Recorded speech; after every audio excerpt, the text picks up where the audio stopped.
Sitka, Alaska. The early morning hours of May 3rd, 1996. Jessica Baggin had just turned 17. She'd spent the evening exactly the way you'd want a birthday to go in a small town of 8,000 people, where everyone more or less knows everyone.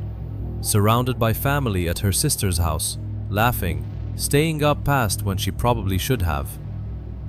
At some point that night, she said her goodbyes and started walking home, back to her parents' place on Sawmill Creek Road, a walk of maybe a mile through a town she'd lived in her whole life, a walk she and probably half of Sitka had made 100 times without a second thought.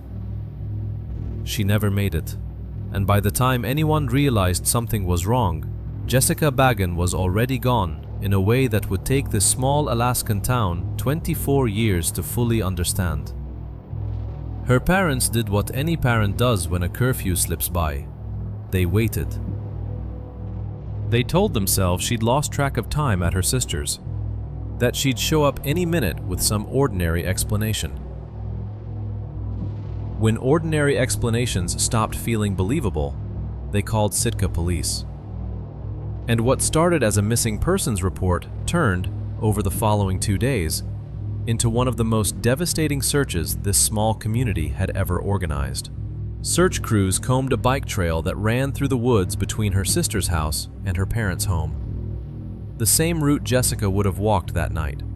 On May 6th, they found her shirt along that trail. Less than 2 hours later, they found the rest of her. Jessica's body had been discarded roughly 70 feet off the bike path, hastily buried in a hollowed-out area beneath the trunk of a large fallen tree, in the woods behind what was then Sheldon Jackson College. An autopsy would confirm what searchers already feared standing over that scene. Jessica had been sexually assaulted and asphyxiated. She had just turned 17 days earlier. Before we go further into what it took to catch the person responsible, I want you to know who Jessica actually was, because in a case like this, that part gets buried just as easily as the physical evidence did. People who knew her would later describe a teenager who loved being in the kitchen, who had a particular soft spot for Willie Nelson playing in the background while she cooked, and who treasured, more than almost anything else, the big, noisy family gatherings around the holidays. Her family later described what they called their Thanksgiving pie-making marathons, an entire day given over to flour and butter, and Jessica in the middle of it, completely in her element. She had plans beyond Sitka too.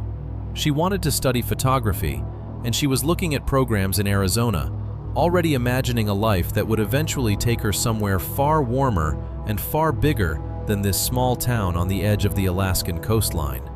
She never got the chance to take a single one of those photographs. The town's reaction was immediate and overwhelming. Sitka is small enough that a crime like this doesn't stay abstract for anyone. It touches people directly, and for a lot of residents who were teenagers themselves in 1996, this case became the moment their sense of safety in their own hometown quietly and permanently changed. Parents who had let their kids walk the same bike trail Jessica walked that night stopped letting them do it alone. Investigators worked it hard from the very beginning. Over the following years, they would clear more than 100 different people through DNA testing alone, an extraordinary number for a town this size. Each cleared name a small, quiet relief for one family, and one more dead end for the investigation as a whole. At one point, a man even falsely confessed to the crime. The kind of tragic wrinkle that happens more often in high-profile cold cases than most people realize. Someone so consumed by guilt, attention, or something else entirely that they'll claim responsibility for a murder they didn't commit. His confession went nowhere. It couldn't. He hadn't done it. Year after year, the case sat in that strange limbo cold cases occupy, neither closed nor actively moving. Detectives who had worked it as young officers in 1996 retired, and new investigators inherited a file that had already outlasted entire careers. A private investigator, hired independently by people determined not to let the case simply fade, spent years chasing leads of their own alongside the department, without ever landing on the answer either. Sitka is the kind of place where a case like this doesn't just belong to one family. It settles into the whole community's memory, brought up quietly every May, every anniversary, by people who were barely more than kids themselves when it happened. What the case did have was DNA evidence collected from Jessica herself, evidence that clearly pointed to a specific, singular attacker. What it didn't have, for the better part of 2 decades, was any name to attach to that evidence. Sitka Police, and eventually the Alaska State Troopers' Cold Case Investigation Unit, kept the file open, kept periodically revisiting it as forensic science slowly advanced around them, and kept coming up against the exact same wall.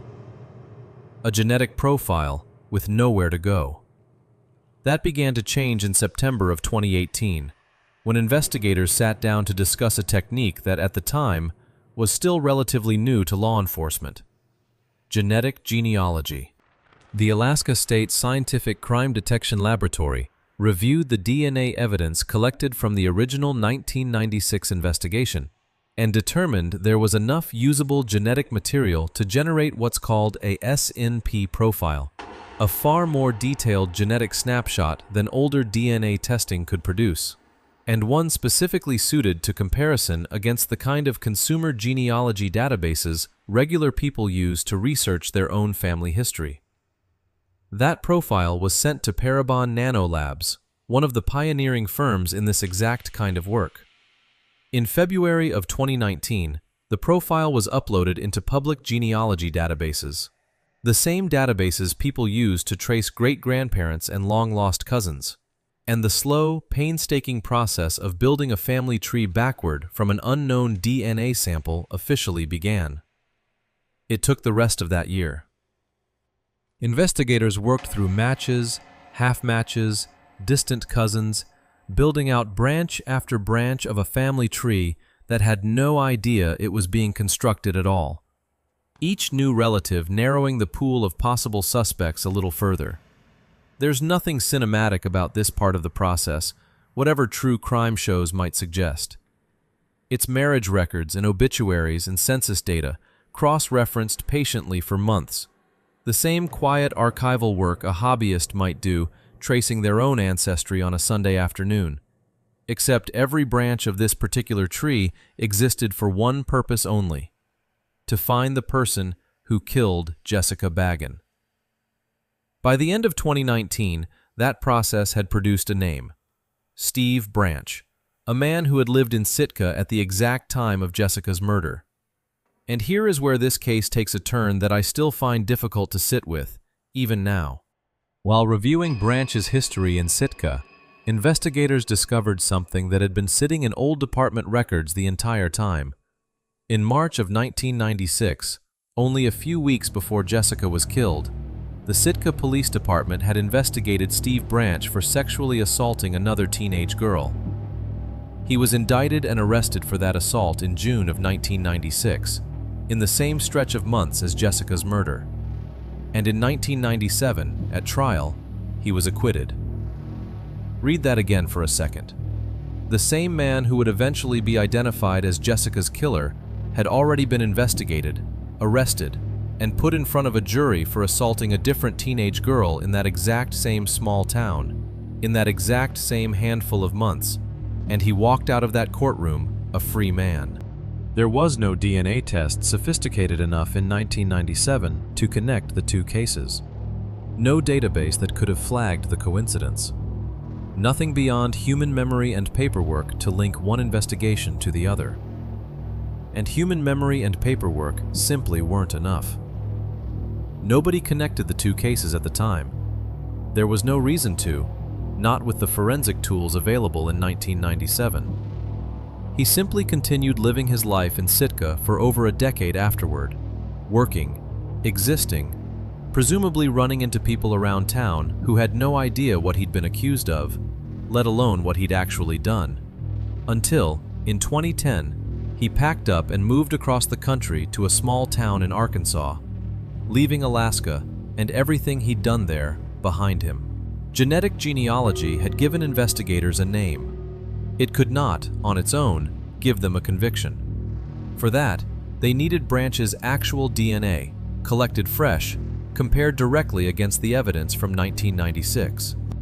So in January of 2020, Alaska's Cold Case Investigation Unit reached out to the Arkansas State Police and asked for help doing exactly what detectives in similar cases across the country have done again and again.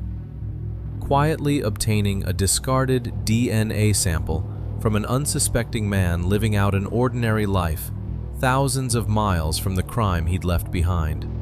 For weeks, Arkansas investigators tried and failed to get anything usable. A cup, a cigarette, anything Branch might throw away without thinking twice. It never came together. Branch, whether by caution or plain coincidence, never gave them the opening they needed. Before we go further, I do want to know who's watching this with me tonight. If you're here, drop your country and the time where you are down in the comments. I love seeing exactly how far a small town in Alaska can reach when people all over the world sit down to remember someone like Jessica together. Just your country and your time, and then let's go back to Sitka. Because Steve Branch's decade of quiet distance from what he'd done was about to run out completely. By August of 2020, investigators decided they'd waited long enough. Rather than continuing to wait for an opportunity to collect a discarded sample, cold case investigators traveled to Arkansas themselves to confront Branch directly and ask him, to his face, for a DNA sample. On August 3, 2020, they arrived at his home in Austin, Arkansas, and did exactly that. Branch denied any knowledge of Jessica Baggin's murder, and he refused to provide a DNA sample. That refusal was the last decision Steve Branch ever made. Sometime after investigators left, still without the sample they'd traveled across the country for, 66-year-old Steve Branch took his own life. Investigators secured a search warrant. Following his death, they were able to collect a DNA sample during his autopsy and compare it directly against the evidence preserved from Jessica's murder scene 24 years earlier. It matched. On August 11, 2020, the Alaska Department of Public Safety and Sitka Police Department announced publicly that Jessica Baggin's case was solved. Alaska Department of Public Safety Commissioner Amanda Price stood at that press conference and said plainly that Jessica's unsolved murder had haunted the department for over 2 decades. Because Branch was dead, there would be no trial, no jury, no formal conviction read aloud in a courtroom. The case was closed, in the language investigators use for situations exactly like this one, by exception. The truth was confirmed. The justice that usually follows it never got the chance to happen. There's something almost unbearable about the shape of an ending like that. For 24 years, a family did not know who took their daughter, while the man responsible lived an ordinary life 1,000 miles away, moved states, aged into his 60s, and by every appearance simply got to continue existing. And when science and persistence finally caught up to him completely, at the exact moment he was asked to account for it, he chose a way out that meant he never had to sit in a courtroom and hear Jessica's name spoken aloud by a prosecutor. Never had to watch her family in the gallery. Never had to answer for any of it directly. The DNA proved everything. It just couldn't make him face a single person in that proved truth's shadow. Jessica's case wasn't the only one like it to come out of Alaska around that same period. In the space of about 18 months, genetic genealogy cracked open 3 separate, long unsolved Alaska homicides. A 1993 murder at a University of Alaska Fairbanks dormitory. A 1978 killing of a 16-year-old girl found along the Seward Highway outside Anchorage. And now Jessica's case from 1996. 3 completely unconnected crimes. 3 completely unconnected killers, all finally identified within roughly a year and a half of each other, purely because the same technology had matured enough, all at once, to reach backward into decades that everyone else had already given up on.